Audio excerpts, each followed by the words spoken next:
মনে পড়ছে সেই দার্শনিকের কথা। একজন দার্শনিক নৌকায় চড়ে যাচ্ছে কোথাও, তো নৌকায় চড়ে যাচ্ছে দার্শনিক একা, মাঝি নৌকা বাঁধছে। দার্শনিক মানুষ তো মাথার মধ্যে দর্শন গিজগিজ গিজগিজ করছে, কথা বলার লোক পায় না। এখন মাঝির সাথেই কথা বলার সিদ্ধান্ত নিল। শেষ পর্যন্ত বলল, রে মাঝি, কত বছর নৌকা চালাও? তা তো বহুত বছর, জীবনটাই কাটাই দিলাম। তা ভূগোল চেনো? ভূগোল কখনো দেখেছো? কই যে না, ভূগোল আমি দেখবো কোথাতে, আমি হলাম গরিব মানুষ, এগুলি ধনীদের কাম, তারা হয়তো খায়টায়, আমি ভূগোল দেখিও নাই খাইও নাই। বলে আশ্চর্য কথা, ভূগোল মানুষে খায় নাকি? জীবনটা তো চাইরে নেই, নষ্ট করে ফেলাইছে। মাঝি দাঁতগুলো বাইর করে দিয়ে বলতেছে, স্যার হইতেও পারে। কিছুক্ষণ পর দার্শনিক বলছে, এই বেটা, দর্শন বোঝো? স্যার খামোখাই স্মরণ দিচ্ছেন, এ সমস্ত বড় লোকের খাবার, ওগুলি আমার সামনে বলে লাভটা কি? আমরা গরিব মানুষ, এগুলি আমরা কোনোদিন দেখিও নাই খাইও নাই। দার্শনিক বলছে, বেটা বেওকুফ, দর্শন মানুষে বুঝি খায়? তোর জীবন আটা নাই মিশা। মাঝি কয়, হইতেও পারে।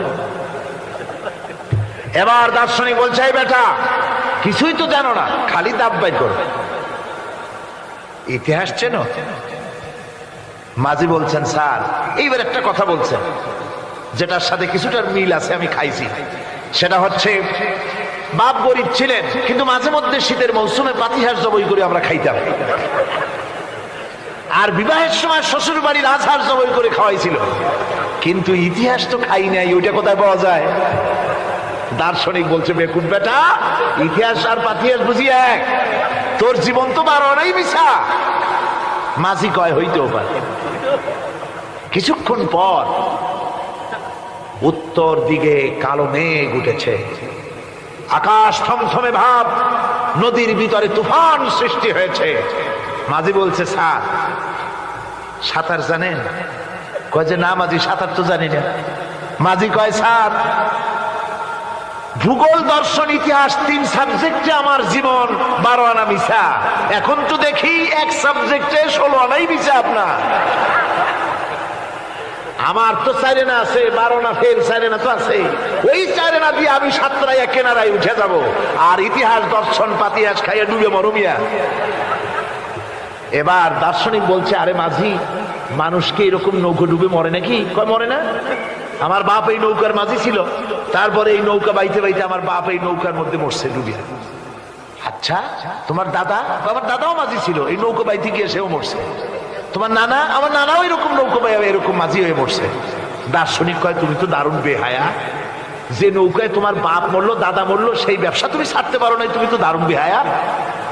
মাঝিরও বুদ্ধি কম না। মাঝি কয় যে, স্যার আপনার বাপ জিন্দা আছেন? কয় না, মারা গেছেন। কোথায় মরছে? ঘরের মধ্যে খাটের উপরে চিত হইয়া আরামসে মারা গেছেন। আপনার দাদা? বলে তিনিও ঘরের মধ্যে বাস, ওইখানেই ঘরের মধ্যেই মারা গেছেন, খাটের উপরে। আপনার নানা? উনিও ঘরের মধ্যে চিত হইয়া আরামসে মারা গেছেন। মাঝি কয় যে, আপনিও তো বেশরম কম না, যে ঘরের মধ্যে আপনার দাদা মরলো, নানা মরলো, গোষ্ঠী মরলো, সেই ঘরটা তো এখন আপনি সারতে পারেন নাই। এর দ্বারা মাঝি বুঝাইতে চাইল এই কথা, দার্শনিক সাহেব, মৃত্যুর জন্য সময় হলো আসল কথা। সময় যখন এসে যাবে, সে যে জায়গায় হোক, মৃত্যু তাকে ছাড়বে না। মৃত্যু যখন আসবে, জায়গায় পৌঁছতে হবে, আর সময় যখন আসবে, 1 মুহূর্ত আগে পিছু করা হবে না। মউত আসার সাথে সাথে আজরাইল তার সামনে এসে যাবে, 1 মুহূর্ত বাঁচতে পারবে না। সুতরাং মুমিন ব্যক্তি, তার দিলের মধ্যে মৃত্যু সম্পর্কে ওই ধরনের চিন্তা থাকবে না, পরান্ডা নিয়ে কোন রকম নিবাসী এরকমের চিন্তা থাকবে না।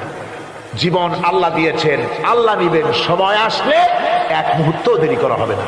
সুতরাং সেই জীবনটা যিনি দিয়েছেন, তার রাস্তায় যাওয়ার জন্যই সে তৈরি থাকবে। এটা হলো মুমিনের কোয়ালিটি।